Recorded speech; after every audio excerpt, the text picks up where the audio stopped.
একটা কথা বলবো, কোনো ধর্মকে, কোনো দেশকে, কোনো কাউকে আমার কথাটা হচ্ছে এই নয়। আমাদের কলকাতায় গীতা পাঠ অনুষ্ঠান ছিল, দেখুন কত সুন্দর। তো ভালো, যে যার ধর্মকে সে তার ভালোবাসুক, কিন্তু এখানে দেখুন আপনারা, একটা কিন্তু আমাদের দেশের কোনো ঝান্ডা দেখতে পাচ্ছ?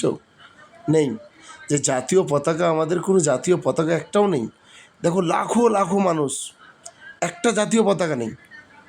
ভাই যে যার ধর্মকে সে তার ভালোবাসো। এ দেখো বহুত বড় গুরু পণ্ডিত, এটা বাবা বাগেশ্বর, চিনো সবাই।